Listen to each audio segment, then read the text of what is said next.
It's the dictionary. It's the dictionary. It's the dictionary. It's the dictionary. It's the dictionary. It's the dictionary. It's the dictionary. Hello, word nerds. Welcome to the dictionary. My name is Spencer, and I am reading you the dictionary. It's story time with the words and the definitions with Spencer. I might be making a little bit of a change to Patreon by the time that this episode airs. I probably will have made this change. I'm thinking about going down to just one tier, $1 a month. That's it. That gets you earlies, exclusives, and in addition to that, all the video that I've been doing, I think I'm going to make that public on YouTube, but you would still get it very early on Patreon if you're joining the $1 a month level. It's like, yes, I will give Spencer money once a month so he can do one load of laundry. Not wash and dry, just one of them. You don't get to pick which one.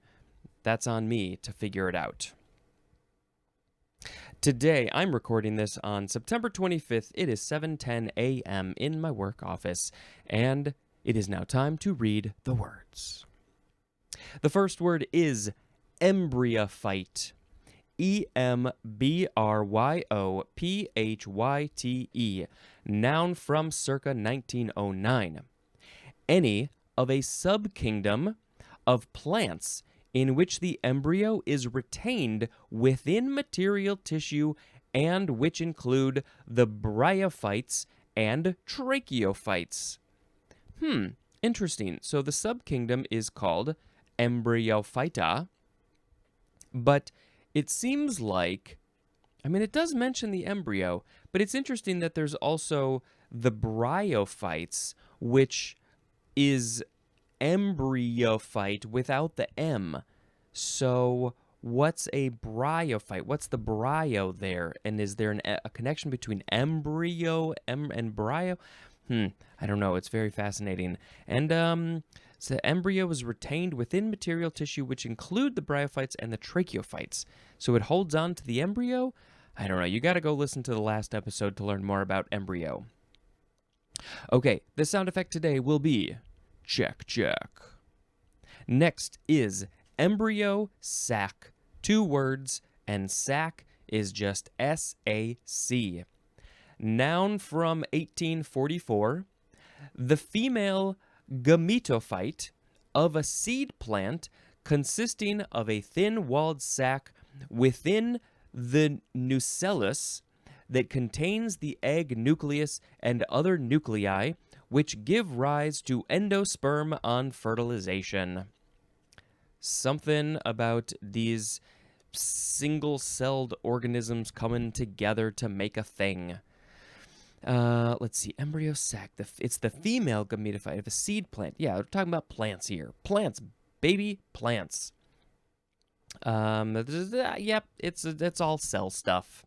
The embryo sac. Can't give you much more information than that. Check it, check it, check, check. Next is embryo transfer. 2 words, noun from 1966. A procedure used especially in animal breeding in which an embryo from a superovulated female is removed and re-implanted in the uterus of another female. And this is called also embryo transplant. I don't know what superovulated means. Should we do a quick little look? What does that mean? Does that mean that the eggs from this type of female would be not duper ovulated, super, where the eggs have superpowers and they can run around the world very fast, or maybe there's a whole bunch of eggs, maybe they're very good eggs. Let's see. Superovulation, as the name suggests, I don't know what the name suggests. It is a method of increasing the number of oocytes that are released at ovulation and that are available for fertilization. So yes, this is probably possibly like a human-made thing where they're doing something to the animals to make them produce more eggs, so then they can produce more babies.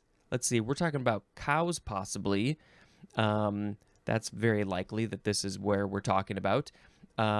So they can then produce more baby animals, and maybe if there's multiple eggs that are fertilized, then they can take those, use this embryo transfer process, and put these fertilized eggs into other females that maybe aren't pregnant at the time. So there can be a whole bunch of pregnant cows at once, which means then they're going to be producing milk. And then also, if there are males, they're going to turn those into veal, and the whole process starts all over again. And then, of course, some of these are probably used for meat, like adult cows. That's what happens in the cow breeding world. Now, are we talking about cows? Probably. Yep, it's just any animal breeding. Maybe they do this with dogs, too. Yeah, it's not necessarily just making the dogs mate and then have babies over and over again. Maybe, I don't know, tens of times in their lifetime. They might be taking eggs from one and putting them in the other. It's removed and reimplanted in the uterus. Yep, that's what it is. Fun times that I don't agree with. Check. Next is emcee. emcee. First form noun from 1930. The synonym is master of ceremonies because it's literally the letters MC. First letter of master, first letter of ceremonies. I am your master of ceremonies. Here's a ceremony for you. But it is funny that you do also spell it just EMCEE. I don't know why we wouldn't have this MC in the M section. Why do we have it here in the E's? Why are we spelling it phonetically out? I don't understand why we do that. My favorite MC is Escher.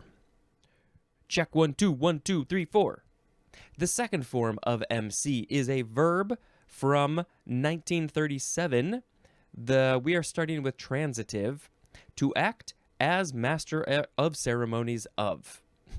To act as master of ceremonies of. Of what? Of a thing. The example is MC an awards dinner.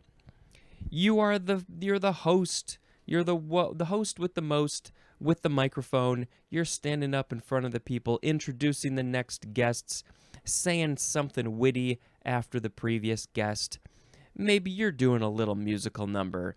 Maybe you're talking. You're thanking your sponsors.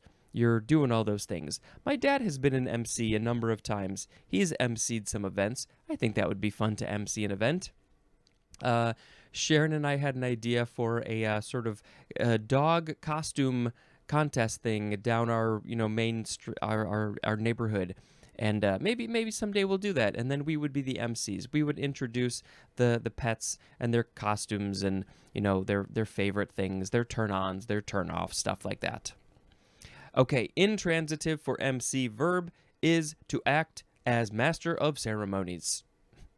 And it's not that different from the transitive. We just removed the word of. Interesting. So transitive is to act as master ceremonies of, and then intransitive is to act as master of ceremonies. Yeah.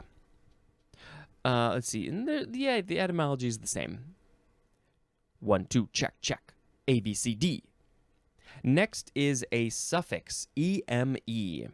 Noun suffix, no year. And it means significantly distinctive unit of language structure.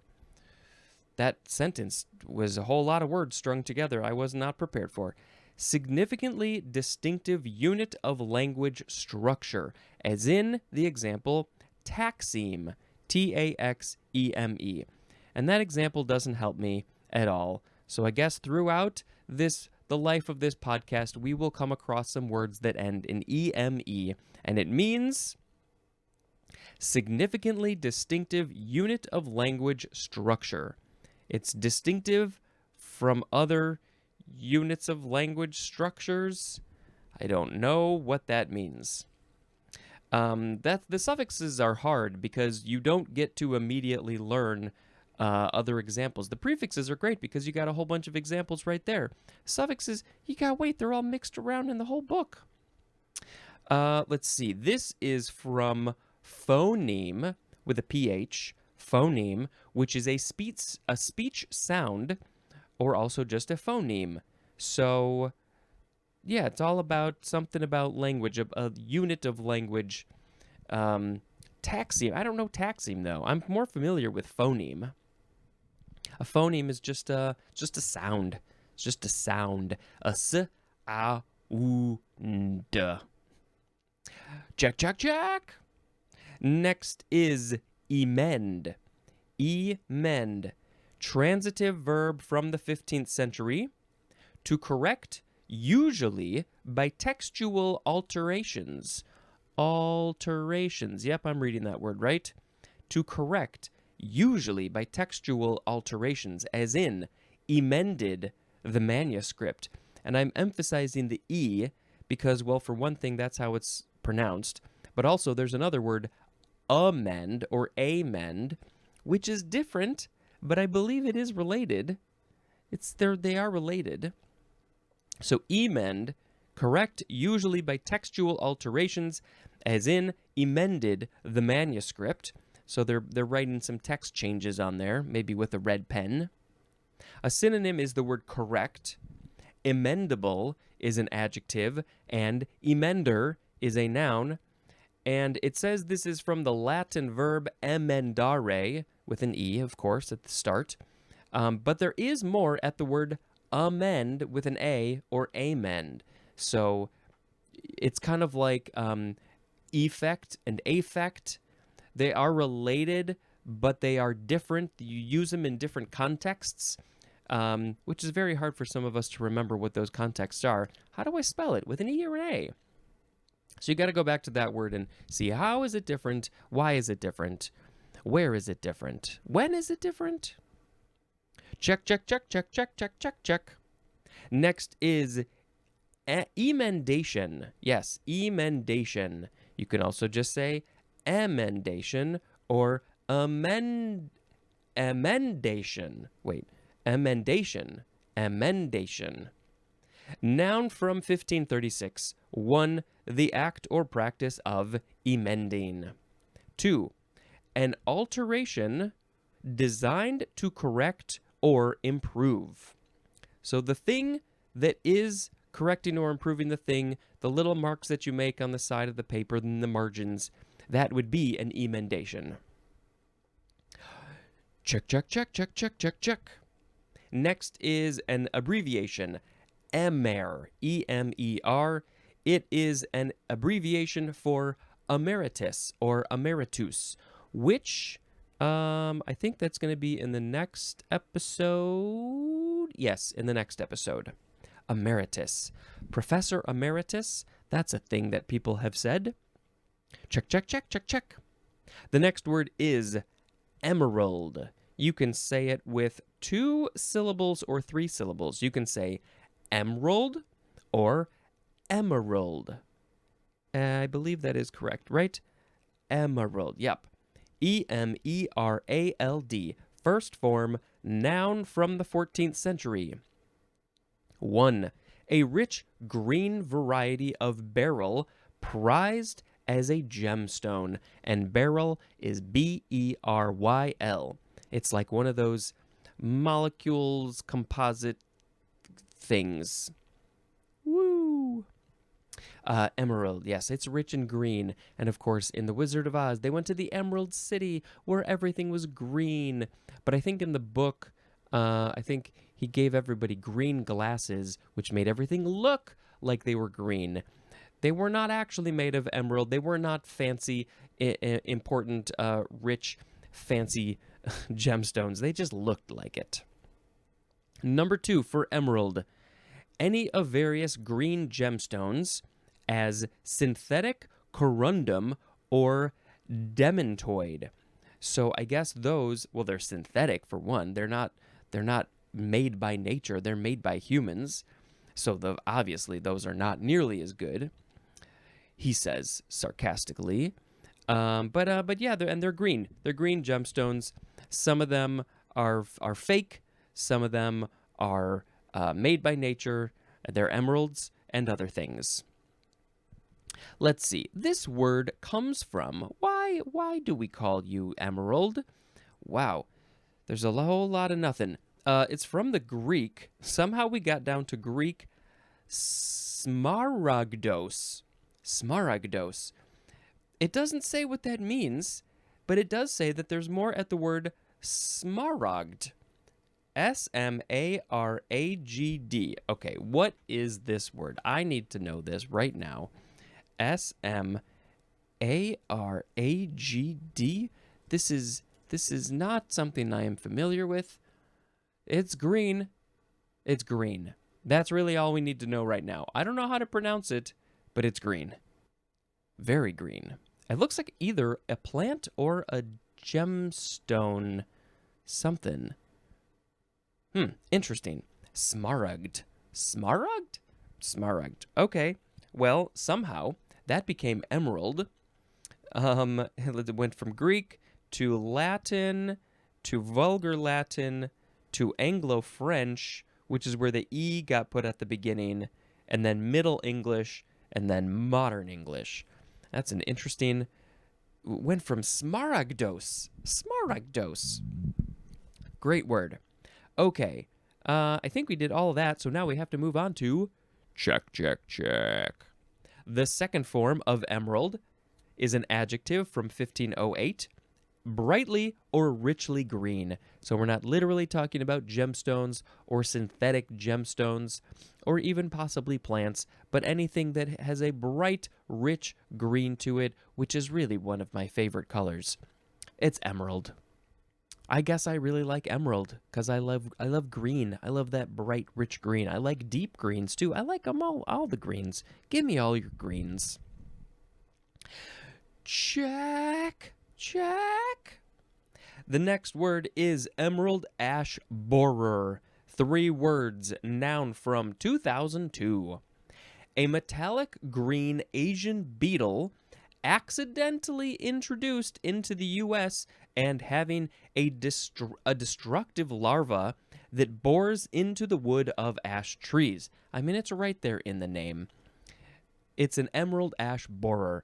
It bores into the ash trees, and it's emerald. And let's post a picture of one of these on social media when I get around to it.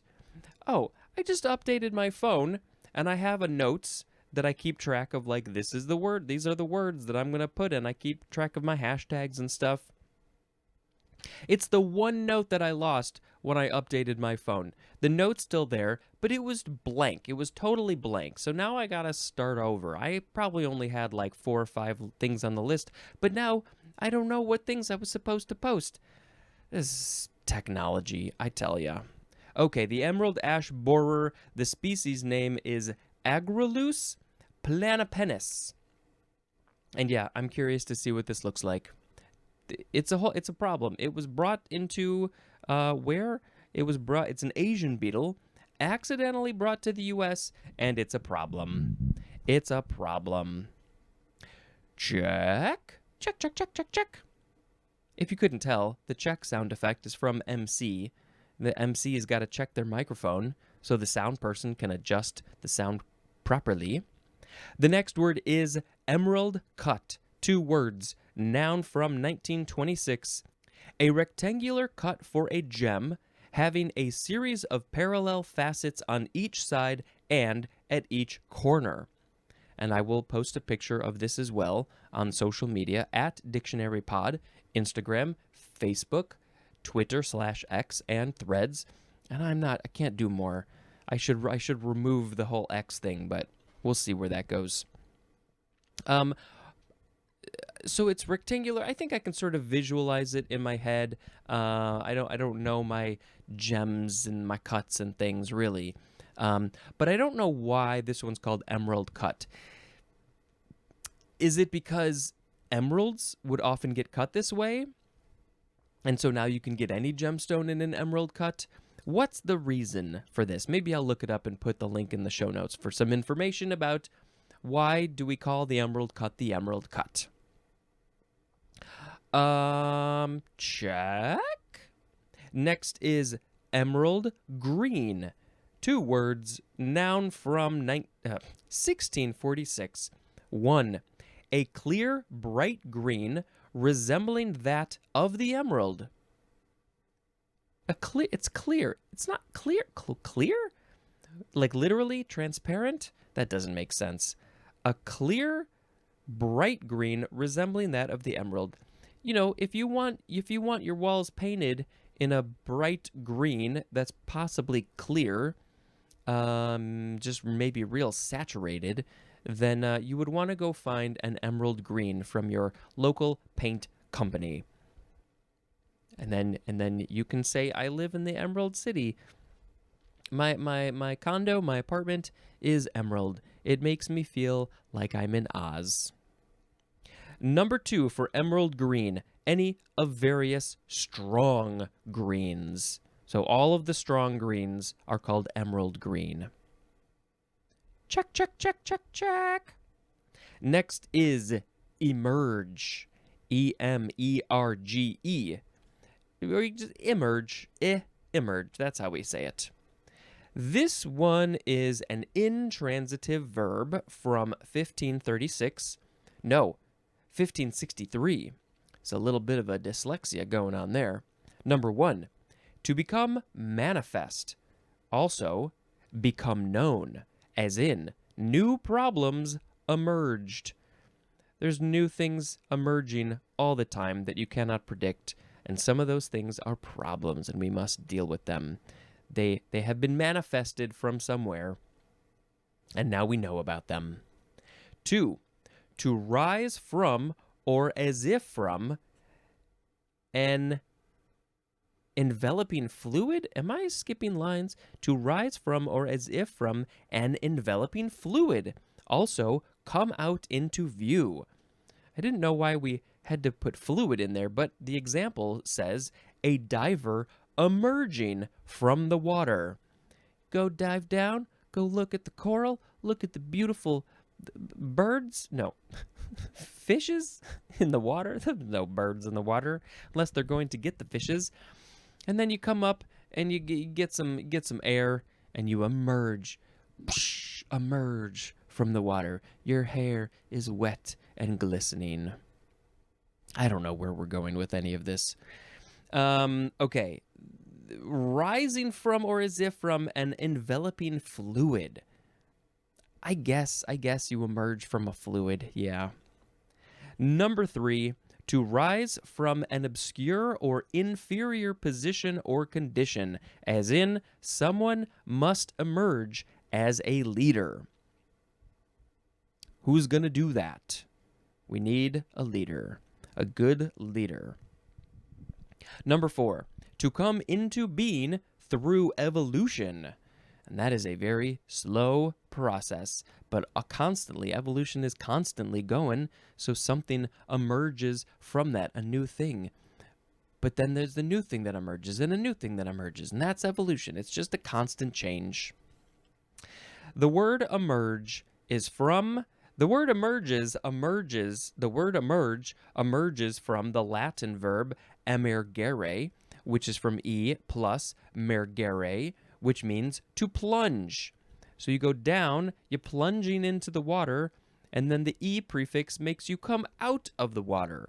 Thank you, e.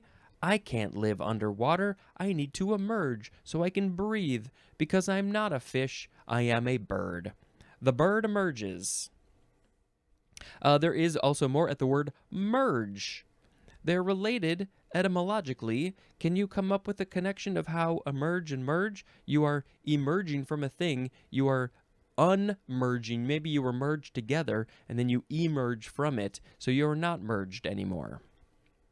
That makes sense. Check. The next word is emergence. It just ends with the E. Emergence. Noun from 1704. 1. The act or an instance of emerging. Oh, there was an emergence right over there. It says they emerged out of the water, and I saw an emergence. 2. Any of various superficial outgrowths of plant tissue usually formed from both epidermis and immediately underlying tissues. We're talking about plants. Plants. So something emerges from plants, and it's an emergence. Leaves, the petals, the stamens, all those things, those are emergences possibly. 3. Penetration of the soil surface by a newly germinated plant. So this is not a fluid, but this is the little plant in the little seed. You put it in the ground, down there in the ground, and then you cover it with the soil and you water it, and then eventually the plant starts to come out of the seed, the new plant hatchling, the plantling, as I like to call it, and then it pushes through the soil, and it's emerging. It's an emergence of plant. I love seeing those time lapses of plants growing. Maybe I'll put a link to a video that you can watch some in the show notes. Yeah. Okay, that was emergence. We got them all. We did them all. The next word, check. It is emergency. We replace the last letter, the E, with a Y. Emergency, noun from circa 1631. 1. An unforeseen combination of circumstances or the resulting state that calls for immediate action.